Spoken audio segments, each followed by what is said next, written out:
Selamat datang kembali. Kali ini kita akan kupas tuntas satu sumber menarik nih. Kutipan dari buku How to Win Any Negotiation.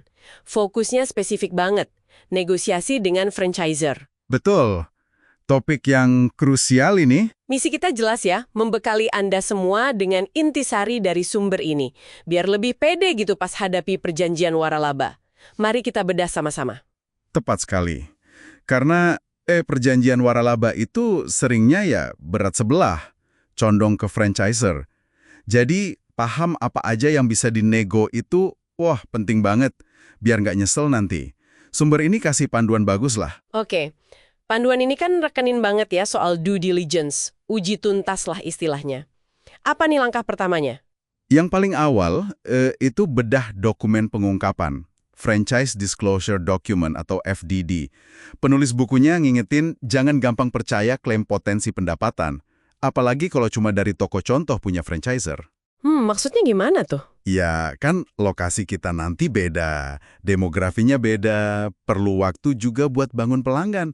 Jadi, nggak bisa disamain gitu aja sama toko prototipe mereka. Oke. Poin bagus. Selain FDD, ada lagi soal riset lapangannya? Ada, dan ini, sering dianggap paling penting sama penulisnya. Bicara langsung sama mantan franchisee. Oh, yang sudah pernah jalanin ya? Iya, cari tahu pengalaman mereka, baik yang keluar baik-baik, atau mungkin yang ada masalah. Jangan telan mentah-mentah penjelasan franchisor kalau ada yang keluar karena kurang kerja keras, misalnya. Iya. Gali cerita aslinya ya? Betul, pengalaman nyata mereka itu berharga banget. Masuk akal sih, tapi mungkin agak susah ya cari kontak mantan franchisee yang katakanlah punya pengalaman kurang enak. Bisa jadi perlu usaha ekstra memang. Tapi informasi ini nilainya tinggi sekali. Intinya due diligence itu ya gali dari banyak sumber. Jangan cuma dari franchisor aja. Itu kata panduannya. Oke. Anggaplah riset awal udah mantap nih. Terus kita masuk ke draft perjanjiannya.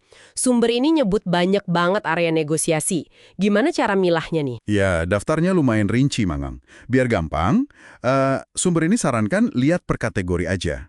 Pertama, soal wilayah atau teritori. Wilayah ya, oke. Apa yang perlu diperhatikan? Pastikan batasnya jelas.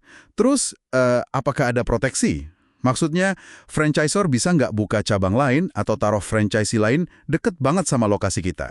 Kan bisa makan pasar kita tuh. Itu harus jelas dinegosiasikan. Bener juga. Oke, setelah wilayah, apa lagi? Kayaknya ada soal lokasi dan pembangunan ya? Yang final, pilih lokasi. Franchisor pakai tim internal atau broker luar.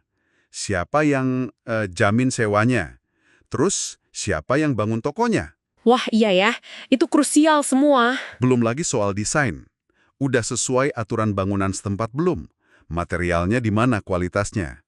Ini semua bisa jadi bahan diskusi loh. Oke, lanjut ke area keuangan nih. Kelihatannya agak kompleks ya ini, banyak komponennya. Iya, financial sini lumayan banyak. Sumber ini rinciin beberapa.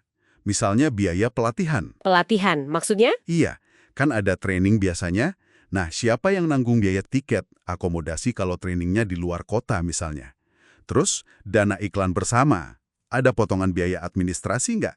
Kita dapat laporannya nggak? Toko punya franchisor ikut bayar juga nggak? Detail banget ya. Ada lagi soal pembelian produk. Nah ini, apa spesifikasinya dibuat terlalu ketat? Sampai kita kayak dipaksa beli cuma dari franchisor atau vendor tunjukannya aja. Harganya gimana? Wajar nggak? Bisa jadi nggak kompetitif ya harganya. Bisa jadi. Satu lagi yang sering kelewat, kata buku ini, biaya audit. Audit. Iya, seberapa sering mereka bisa audit kita. Dan siapa yang bayar biayanya? Ini bisa jadi biaya tak terduga kalau nggak dibahas di awal. Oke, dicatat. Terus ada aspek operasional dan dukungan, sama yang terakhir tapi penting banget, skenario keluar dan perpanjangan. Nah, exit and renewal. Ini juga krusial, banyak poinnya. Misalnya apa aja tuh yang perlu diwaspadai? Misal kalau kita mau jual waralaba kita ke orang lain, gimana syarat persetujuan buat pembeli baru itu? Jelas dan objektif? Atau franchisor bisa nolak seenaknya aja? Iya juga ya. Terus soal perpanjangan kontrak. Otomatis apa enggak? Ada biaya lagi? Syaratnya jadi lebih berat nggak? alasan mereka bisa nolak perpanjangan itu apa aja. Termasuk terminasi juga ya, pemutusan kontrak? Betul. Atas dasar apa mereka bisa stop kita? Ada mekanisme banding nggak? Misal lewat panel franchisee lain. Dan satu lagi, klausul non-kompetisi. Setelah kita nggak jadi franchisee lagi, ada batasan apa aja buat kita? Ah, itu penting banget tuh. Batasan nggak boleh buka usaha sejenis ya. Iya, tujuannya sih melindungi sistem mereka. Tapi ya dinegosiasikan biar batasannya wajar. Wilayahnya, waktunya. Jangan sampai kita jadi susah cari makan di bidang yang sama setelahnya. Benar, benar. Harus fair ya. Semua detail ini penting dinegosiasikan biar posisi kita lebih aman. Wah, luar biasa detailnya ya. Ini benar-benar nunjukin jangan asal tanda tangan aja. Terus gimana caranya biar kita punya posisi tawar lebih bagus nih pas negosiasi? Ada tips dari buku ini? Ada satu strategi yang disaranin. Coba cari bukti atau info kalau franchisor pernah kasih kelonggaran atau ubah klausul standar buat franchisee lain. Oh, jadi cari presiden gitu ya? Iya, baik yang masih aktif atau udah keluar. Kalau ada bukti pernah ada kelonggaran, itu bisa jadi senjata bagus buat argumen kita. Oke, menarik. Jadi intisarinya jelas banget ya. Lakukan riset mendalam, jangan anggap remeh draft perjanjian, dan berani ngomong, berani nego poin-poin kunci tadi. Tepat sekali. Jangan sampai kita merasa nggak punya pilihan lain. Kita kan bawa modal, waktu, tenaga, komitmen besar juga ya. Nah, itu dia. Keseimbangan dalam kemitraan ini perlu diupayakan dari awal, lewat negosiasi yang cermat tentunya.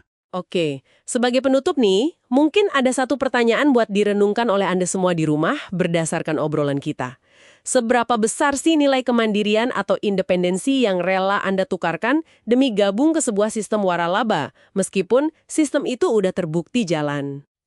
Pertanyaan bagus tuh. Menjawab itu mungkin bisa bantu menentukan langkah Anda selanjutnya. Sampai jumpa di pembahasan kita berikutnya.